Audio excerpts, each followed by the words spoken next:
Nothing better in May than when you get to ranking season, especially ones that'll get people fired up. So I'm going to ask you guys this question, and we'll see how much you agree with this college football writer. Paul Meyerberg, who we've had on the show before, he covers college football for the USA Today. He came out with a Big Ten head coach rankings in college football, and it's delightful, and I want to get to it. But before I do, I would like to ask the question. According to Brandon Sprague and Jason Swigard, Chuck and Jay, who are your top 5 Big Ten coaches? Chuck and Jay. Chuck and Jay. Timberwolves and Warriors. Chuck and Woyo. Chuck and Woyo.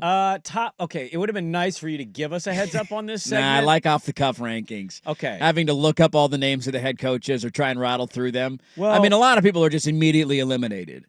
Am I going to rank this by most recent success? Just who do you think's the best coach?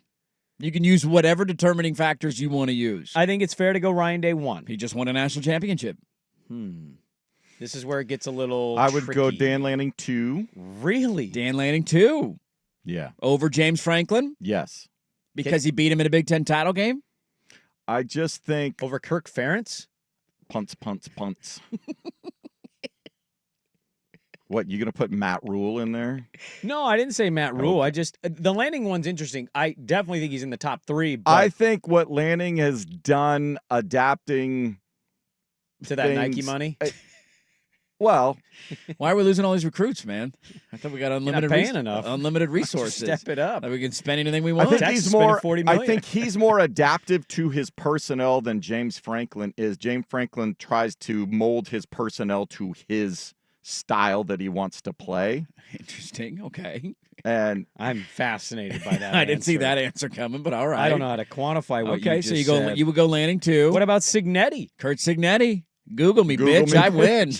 What about Lincoln Riley? Kurt Signetti, by the way, needs to get shoved in a locker. He's coming out. He said that Oregon's He spending. named Oregon. Yeah, I said they're spending I saw 40. Like, that. yeah, because I'm sure Dan Lanning's on the phone with you at Big Ten conference calls saying, you know, Kurt, we're spending $40 million on our roster this year. I think You have no idea how much these teams are spending. I think No. what's difficult is Shut up and sit down. It's like trying to give some coaches credit for what they've done where they're at. Yeah, that's a Yeah. hard thing about college football. I have no idea what to do with Sharon Moore.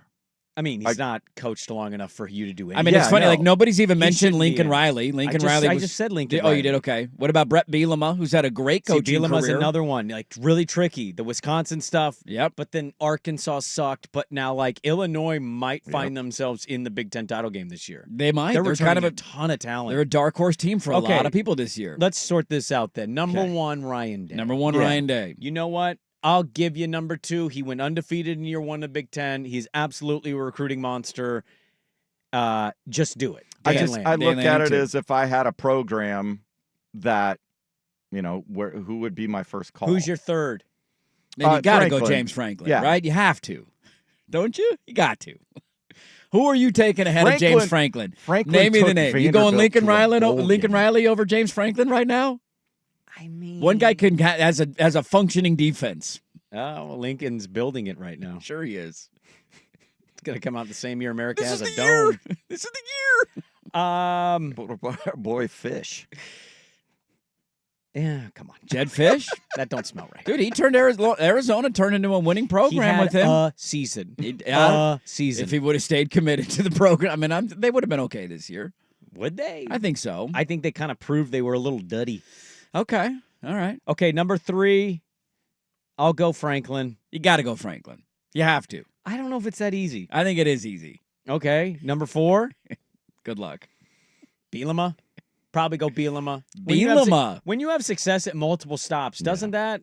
He has. That He was like also their first 10-win season in God knows how long. he also flamed out at Arkansas. So he's great in the Big Ten. So I guess if you're going Big Ten logic here, he's great at Wisconsin, been good at Illinois. I mean, if they're really good again and win 10 games this year, Yeah. let's say they even make the playoff. That's 2 out of 3 stops that have been good. Are you going to hold the one against him? I won't hold the one against him. And then I'm okay with Bielema being number 4. I'm all right with that. number 5.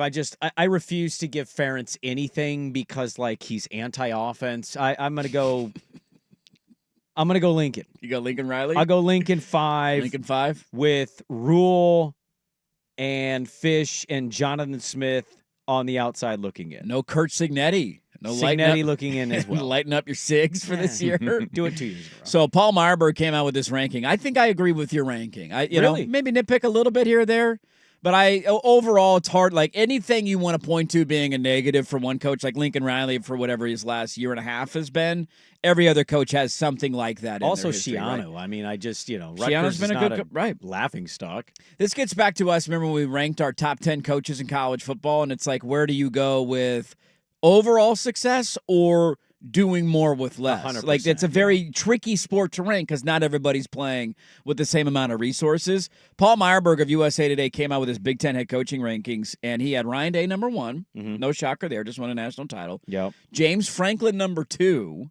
Okay, so that's got to be established long-run Longevity. success at one program. I mean, he's won 9 or 10 games everywhere or every year that he's been there. Yeah, so I 13 games last year. Yeah, I mean, we criticize him for not winning the quote-unquote big game, and they unquestionably had an easy path in the playoff this year. He did lose to Oregon and Ohio State in the regular season / Big Ten championship game, but he's got consistent success. I'm okay with that.